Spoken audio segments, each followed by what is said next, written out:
Back in April 2020, I made stretching a part of my daily routine, and after about 30 days of doing that, I finally managed to touch my toes for the very first time. And in this video, I continue to document my journey of daily stretching. Here are the results after 60 days. So I moved to a new city about a week ago, and I stopped stretching for 2 days and lost about a week of progress. Now I'm about 3 days into my stretching routine, and I just got back to the same level where I left off. So I can comfortably touch my toes. After stopping for 2 days, I couldn't touch my toes. You really need consistency in stretching. Alright, let's get the camera rolling.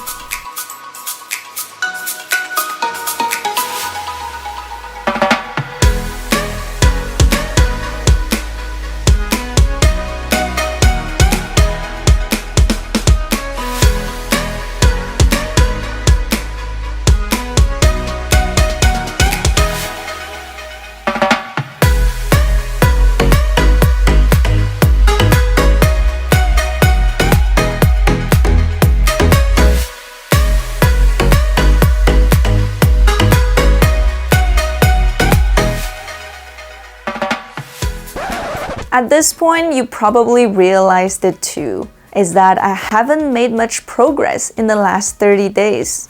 So unfortunately, the progress is not exponential. In fact, it's not even linear. I think in the first 30 days, I was able to reduce by this much in terms of the distance between my hands and the floor. Whereas I think for the next 30 days, this was my progress. So I'm kind of stuck in this stage where if I do stretch every day, then I notice a little bit of a difference. However, if I skip a day or two, I regress back to not even being able to touch my toes.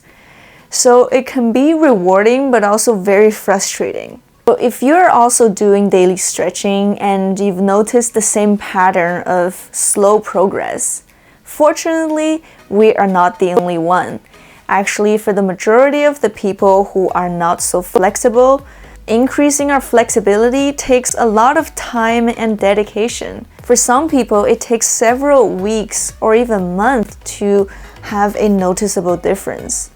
And if you think about it, it makes perfect sense because in order to be more flexible, we have to change the physiology and the anatomy of our muscles and the soft tissues surrounding it. Our muscles have to be able to relax to a greater extent, and our tendons and ligaments have to elongate in order for us to be more flexible. To go from a normal sitting position to a full forward fold, our muscles and ligaments have to stretch a long way. So it does make sense that it's a long process. And what I've also noticed is once you pass the hurdle of this plateau, if you continue to stretch, at some point your progress is gonna pick up again. And then it's gonna slow down and then it'll pick up again. And it's different for everyone. So I think the biggest lesson that I learned is to just listen to my body and be patient.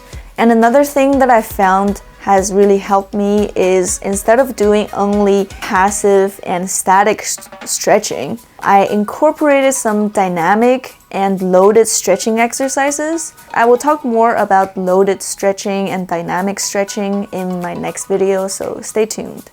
Alright, I'm signing off here. If you've reached this far, thank you so much for watching and please consider subscribing. Don't forget to click that like button and drop a comment down below. I am still stretching almost every single day, so I will be uploading a 90-day progress video as soon as I can. So stay tuned and peace.